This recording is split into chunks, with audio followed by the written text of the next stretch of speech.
200 के टाइम पर bitcoin domains आ चुके हैं 61% के ऊपर। लेकिन बिटकॉइन डोमेन्स के लिए ये वो क्रिटिकल जोन है जिसके बारे में आज वीडियो के अंदर हम बात करने वाले हैं। अलॉन्ग विद दैट यहाँ पर हम बात करेंगे ऑल्ट कॉइन्स को लेकर। बट उसके पहले यहाँ पर अक्सर हमें कमेंट्स के अंदर इन्वेस्टर्स की तरफ से यहाँ पर कमेंट्स देखने मिलते हैं कि जिन एक्सचेंजेस का हम यूज़ कर रहे हैं क्या वो सेफ एक्सचेंज है भी या फिर नहीं। हमेशा इस बात का ध्यान रखिए कि आपको एक्सचेंजेस के ऊपर अपने पोर्टफोलियो का मेजर चंक होल्ड नहीं करना है। लेकिन फिर भी अगर आप एक्सचेंजेस का यूज़ करते हैं क्रिप्टो को होल्ड करने के लिए, तो जिस भी एक्सचेंज का आप यूज़ कर रहे हैं उस एक्सचेंज के आप प्रूफ ऑफ रिजर्व को जरूर देखते रहें। अगर हम बाइनांस की बात करते हैं, जहाँ पर बाइनांस हर महीने अपने प्रूफ ऑफ रिजर्व को रिलीज़ करता है, जहाँ पर इस महीने के फर्स्ट वीक में बाइनांस ने अपना प्रूफ ऑफ रिजर्व रिलीज़ किया है, जहाँ पर देखा जा सकता है अगर हम बिटकॉइन रेशो की बात करते हैं, जहाँ पर कस्टमर्स के पास जितना बिटकॉइन आज के दिन या फिर जितना कस्टमर्स ने बिटकॉइन बाइनांस के ऊपर होल्ड करके रखा है, जो कि 5,73,000 के अराउंड, उसके अगेंस्ट में बाइनांस ने अपने वॉलेट्स में होल्ड करके रखा है 5,88,000 के अराउंड बिटकॉइन। तो ये हमें क्या दिखाता है कि बाइनांस के पास 1:1 का यहाँ पर बैकिंग है। इवन अगर हम यहाँ पर यूएसडीटी की बात करते हैं, $29 बिलियन से ज़्यादा का यहाँ पर जो कस्टमर्स से अपना स्टेबल कॉइन बाइनांस के ऊपर होल्ड करके रखा है, वहीं पर बाइनांस ने अपने वॉलेट के अंदर $29.9 बिलियन के अराउंड, जो कि यहाँ पर देखा सकता है कि 101% यहाँ पर ये रेशो बनता है। अगर हम इथेरियम की बात करते हैं, जितना कस्टमर्स से अपना इथेरियम एक्सचेंजेस के ऊपर या फिर बाइनांस के ऊपर होल्ड करके रखा है, उतना ही यहाँ पर बाइनांस से अपने सेल्फ कस्टडी के अंदर या कोल्ड वॉलेट्स के ऊपर इथेरियम को होल्ड करके रखा है। अभी हमें क्या दिखाता है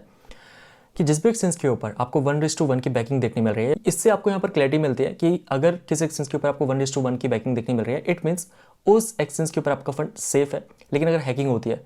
तो वहाँ पर आपका फंड आप लूज़ कर सकते हैं। 1:1 का मतलब ये है कि वो एक्सचेंज आपके यहाँ पर फंड का मिसयूज़ नहीं कर रहा, जिस प्रकार से हमने पास्ट में देखा FTX, जहाँ पर यूजर्स के फंड को फ्यूचर्स के अंदर ट्रेड किया जा रहा था। सो अगर कल को किसी एक्सचेंज के ऊपर हमें फंड देखने मिलता है, तो अगर उस एक्सचेंज के पास 1:1 की बैकिंग रहेगी तो वहाँ पर हम अपने फंड को विड्रॉ कर सकते हैं। बट अगर उस एक्सचेंज के ऊपर हमें 1:1 की बैकिंग देखने नहीं मिल रही, या जितना कस्टमर्स की होल्डिंग है उतना एक्सचेंज के पास अभी के टाइम पर लिक्विड के अंदर नहीं है, तो वहाँ पर मार्केट के अंदर फंड के टाइम पर वो एक्सचेंज हो सकता है कि विड्रॉल को बंद कर दे, जिससे कि यहाँ पर FTX वाली सिचुएशन हम मार्केट के अंदर फिर से देख सकते हैं। तो अगर आप बाइनांस को ज्वाइन करना चाहते हैं, जिसका लिंक आपको वीडियो का डिस्क्रिप्शन में मिल जाएगा। अगर हम बिटकॉइन डोमेन्स की बात करते हैं, जहाँ पर अभी तक हम क्या देख रहे थे कि बिटकॉइन डोमेन्स अपने लास्ट 10 ईयर्स के रेजिस्टेंस से रिजेक्ट कर रही है अगर हम मोमेंटम की बात करते हैं। लेकिन अगर हम मंथली टाइम फ्रेम पर देखें तो अपने लिए RSI के अंदर ये वो 60 का लेवल निकल कर आता है। एंड क्यों हम सभी के लिए 60 का लेवल इंपॉर्टेंट है, वो समझना हम सभी के लिए इंपॉर्टेंट है। जैसा कि यहाँ पर देखा जा सकता है कि हम लास्ट 10 ईयर्स के रेजिस्टेंस से रिजेक्ट हुए मोमेंटम के अंदर, जिसके बाद हमें बिटकॉइन डोमेन्स के अंदर 7 to 8% का डिक्लाइन देखने मिला है। लेकिन अभी के टाइम पर बिटकॉइन डोमिनेंस अपने लास्ट 2 ईयर्स के सपोर्ट लाइन को टेस्ट करने के लिए आ चुके हैं, जो कि है 61% के अराउंड। अब ये कंफर्मेशन हमें कैसे मिलेगा कि फिर से यहाँ पर हम सपोर्ट लाइन से इस बार बाउंस करते हैं या फिर इस बार सपोर्ट लाइन को नीचे की तरफ ब्रेक करते हैं। इसके लिए यहाँ पर अगर हम मोमेंटम में देखें, सो RSI के अंदर अपने पास ये वो 60 का लेवल है, जहाँ पर हमें 2019 के अंदर RSI में रिजेक्शन देखने मिला। उसके बाद 2020 के अंदर एक बार फिर से हम इसी लेवल से रिजेक्ट होते हैं। एंड इस साइकिल के अंदर, जहाँ पर 2023 के अंदर मल्टीपल टाइम्स 60 के लेवल से हम रिजेक्ट होते हैं। लेकिन जब इस लेवल को हम अपसाइड की तरफ ब्रेक करते हैं, तो पहले जो यहाँ पर RSI के लिए रेजिस्टेंस था, बाद में यहाँ पर यही लेवल RSI के लिए सपोर्ट की तरह काम करता है। सो यहाँ पर सपोर्ट कंफर्म करने के बाद जिस टाइम पर RSI अपनी अपट्रेंड के अंदर रहती है, बिटकॉइन डोमिनेंस के अंदर भी हमें एक नया हाई लगता हुआ नजर आता है। लेकिन अभी के टाइम पर अगर हम देखें, सो RSI फिर से अपनी उसी लेवल पर आ चुकी है जिस सपोर्ट लाइन को लास्ट टाइम RSI ने रिस्पेक्ट किया था। एंड ये वो टाइम रहता है दिसंबर 2024 का, जिस टाइम पर बिटकॉइन डोमिनेंस सपोर्ट लाइन को नीचे की तरफ ब्रेक करती है। लेकिन ये वो फेक आउट रहता है, जिसके बाद बिटकॉइन डोमिनेंस 54% से जाती है 65% के ऊपर। अभी के टाइम पर हम सभी के लिए देखना इंपॉर्टेंट रहेगा, इस बार मंथली RSI क्या 60 के लेवल को नीचे की तरफ ब्रेक कर पाती है या फिर नहीं। एंड कंफर्मेशन हमें नेक्स्ट 13 डेज़ के बाद मिलेगा मंथली क्लोजिंग के साथ। अभी तक यहाँ पर RSI ने 60 के लेवल को नीचे की तरफ ब्रेक नहीं किया, जो पहले स्ट्रॉन्ग रेजिस्टेंस था। अब यहाँ पर RSI के लिए 60 का लेवल स्ट्रॉन्ग सपोर्ट की तरह एक्ट कर रहा है। दोस्तों, अगर हमें इस महीने के अंदर 60 के लेवल के नीचे क्लोजिंग मिल जाती है RSI के अंदर, इट मीन्स यहाँ पर प्राइस हमें आने वाले महीनों के अंदर इस सपोर्ट लाइन को नीचे की तरफ ब्रेक करता हुआ नजर आ सकता है। एंड इस रेंज के अंदर बिटकॉइन डोमिनेंस यहाँ पर लास्ट 700 डेज से ज़्यादा के टाइम से ट्रेड कर रही है। अगर हमें कंफर्मेशन मिल जाता है तो यहाँ पर बिटकॉइन डोमेन्स के अंदर 51% का लेवल देख सकते हैं। जैसा कि हम मल्टीपल वीडियोज़ में बात करते आ रहे हैं, क्यों हम सभी के लिए 51% का लेवल इंपॉर्टेंट है। अगर हम सपोर्ट लाइन को नीचे ब्रेक करते हैं, अगर हम यहाँ पर यूएसडी डोमेन्स की बात करते हैं, यूएसडी डोमेन्स भी अभी के टाइम पर अपने क्रिटिकल लेवल पर आ चुके हैं। अगर हम मंथली टाइम फ्रेम पर देखें तो यहाँ पर आरएसआई के अंदर हम क्या देख रहे हैं, जिस चैनल के अंदर लास्ट 1100 डेज से हम कंसोलिडेट कर रहे हैं, इस चैनल के सपोर्ट के ऊपर जब भी यूएसडी डोमेन्स आई है, अगर हम मार्च 2024 में देखते हैं, जिसके बाद प्राइस एक्शन के अंदर हमें रिकवरी देखने मिली और इसी सपोर्ट ट्रेंडलाइन से जब मोमेंटम बाउंस करता है तो क्रिप्टो मार्केट के अंदर हमें सेलिंग देखने मिलती है। अगर हम यहाँ पर दिसंबर 2024 के बाद देखते हैं, जनवरी 2025 में देखते हैं,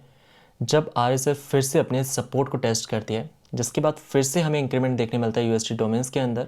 और इसका नेगेटिव इम्पैक्ट हमें मिलता है ओवरऑल क्रिप्टो मार्केट कैप के ऊपर। अब यहाँ पर हम क्या देख रहे हैं कि चैनल स्क्वीज होता जा रहा है। एक बार फिर से यहाँ पर मंथली आरएसआई अपने सपोर्ट चैनल के ऊपर आ चुकी है। एक तरफ जहाँ पर बिटकॉइन डोमेन्स की मंथली आरएसआई अपने सपोर्ट के ऊपर है, क्रिटिकल लेवल के ऊपर आ चुकी है, यूएसडी डोमेन्स अपने क्रिटिकल सपोर्ट के ऊपर ट्रेड कर रही है। एट द सेम टाइम अगर हम यहाँ पर ऑल्ट कॉइन्स के मार्केट कैप को बिटकॉइन के पेयर में देखते हैं, अगर हम टॉप 10 के क्रिप्टो करेंसीज को निकाल देते हैं, तो अगर हम अदर्स मार्केट कैप को बिटकॉइन के वैल्यू में देखें, जो कि निकल रहा था 2.5 मिलियन बिटकॉइन के अराउंड, एंड अगर हम 2.5 मिलियन बिटकॉइन को यूएस डॉलर में देखें, जो कि यहाँ पर निकल कर आता है 293 बिलियन यूएस डॉलर के अराउंड, जो कि अभी के टाइम पर अदर्स मार्केट कैप अदर्स को बिटकॉइन के पेयर में देखें तो हाल ही के अंदर हमने साइकिल लो हिट किया है। एंड जिस टाइम पर हमें साइकिल लो देखने मिला है, उस टाइम पर अगर हम मोमेंटम को देखें, जहाँ पर मोमेंटम फर्स्ट टाइम रिजेक्ट हुआ था 2021 में, उसके बाद हुआ था यहाँ पर मार्च 2024 के अंदर, जिस टाइम पर ऑल्ट कॉइन्स में हमें हाई देखने मिला था। एंड उसके बाद अगर हम यहाँ पर दिसंबर 2024 में देखते हैं, जिस टाइम पर ऑल्ट कॉइन्स अपने हाइस पर थे, जिस पे टाइम पर हमें लास्ट 2 ईयर्स के अंदर ऑल्ट कॉइन्स में हाई देखने मिला है, उस टाइम पर हमें कहाँ से मोमेंटम में रिजेक्शन मिला है, वो है यहाँ पर लॉन्ग टाइम फ्रेम का रेजिस्टेंस ट्रेंड लाइन। जैसे ही यहाँ पर हम रेजिस्टेंस के ऊपर आ रहे थे, मोमेंटम को रेजिस्टेंस से रिजेक्शन मिल रहा था और ऑल्ट कॉइन्स के अंदर में डिक्लाइन देखने मिल रहा था, क्योंकि प्राइस एक्शन में भी देखा सकता है, प्राइस यहाँ पर बिटकॉइन के अगेंस्ट के अंदर वैल्यू को जैसे लूज करता है, ऑल्ट कॉइन्स ब्लीड करना शुरू करते हैं। लेकिन हमें इस बात का ध्यान रखना है, हम इस चैनल के अंदर, इस डाउन ट्रेंड के अंदर लास्ट 1200 डेज से भी ज़्यादा के टाइम से ट्रेड कर रहे हैं।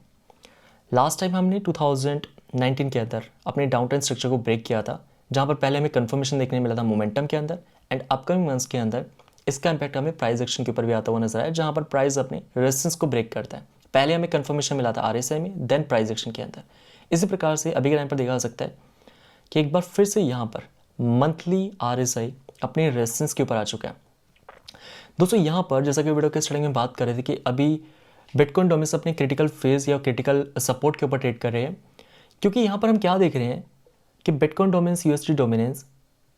अपने इंपॉर्टेंट सपोर्ट के ऊपर है। ऑल्ट कॉइन बिटकॉइन के पेयर के अंदर अगर हम देखते हैं मंथली टाइम फ्रेम के अंदर, जो कि अपने रेजिस्टेंस के ऊपर है, अगर बिटकॉइन डोमेन्स सपोर्ट से बाउंस करती है तो ऑल्ट कॉइन्स यहाँ पर हमें ब्लीड करते हुए नजर आ सकते हैं।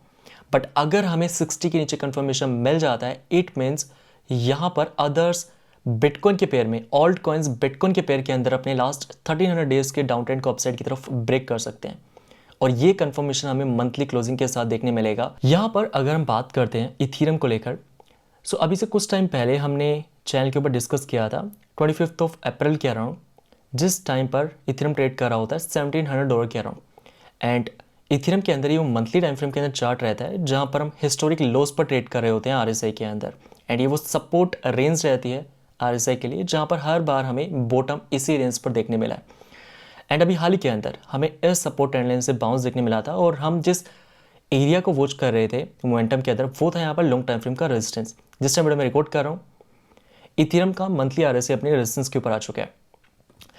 दोस्तों यहाँ पर हमें हाल ही के अंदर इथीरियम के अंदर जो पंप देखने मिला है,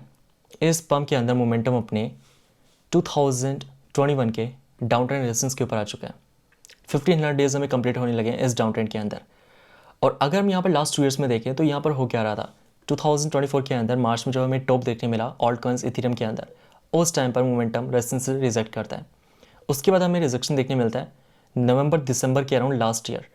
जिस टाइम पर इथीरियम $4000 के ऊपर ट्रेड कर रहा होता है। जब आरएसआई रिजेक्ट करती है रेजिस्टेंस से, प्राइस के अंदर हमें डिक्लाइन देखने मिलता है। अब यहाँ पर गाइस ये रेजिस्टेंस एरिया इसलिए इंपॉर्टेंट है, अगर हम इथीरियम की वीकली टाइम फ्रेम पर देखें, जहाँ पर हाल ही के अंदर इथीरियम ने अपने लास्ट 1.5 ईयर्स के रेजिस्टेंस को मोमेंटम के अंदर ब्रेक किया, जिसके बाद इथीरियम यहाँ पर 56% तक रिकवर करता है।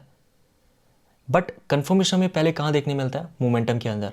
इसी प्रकार से अगर यहाँ पर रेजिस्टेंस से जब भी हमें रिजेक्शन देखने मिला है, जैसा कि यहाँ पर देखा जा सकता है रेजिस्टेंस जैसे हम रिजेक्ट हुए, प्राइस के अंदर हमें डिक्लाइन देखने मिला। हमें यहाँ पर इस महीने कन्फर्मेशन मिल जाने वाला है कि बिटकॉइन डोमिनेंस क्या अपने लास्ट 2 इयर्स के डाउन ट्रेंड को ब्रेक कर पाती है, या इथेरियम अपने लास्ट 3 इयर्स के डाउन ट्रेंड स्ट्रक्चर को ब्रेक कर पाता है या फिर नहीं। अगर हम यहाँ से रिजेक्ट होते हैं तो इथेरियम यहाँ से हमें डिक्लाइन करता हुआ नजर आएगा, लेकिन ये डिपेंड करेगा इस महीने की मंथली क्लोजिंग के ऊपर। बाकी इस वीडियो के अंदर हमने जितने भी चार्ट्स को लेकर डिस्कस किया, सभी के अपडेट हम आपसे टेलीग्राम चैनल के ऊपर शेयर करते रहेंगे। और अगर आपको इस वीडियो से ज़रा से भी इन्फॉर्मेशन मिली है, लाइक का बटन दबाना बिल्कुल मत भूलिए। बाकी मिलते हैं फिर नेक्स्ट वीडियो के अंदर, तब तक के लिए जय हिंद, वंदे मातरम।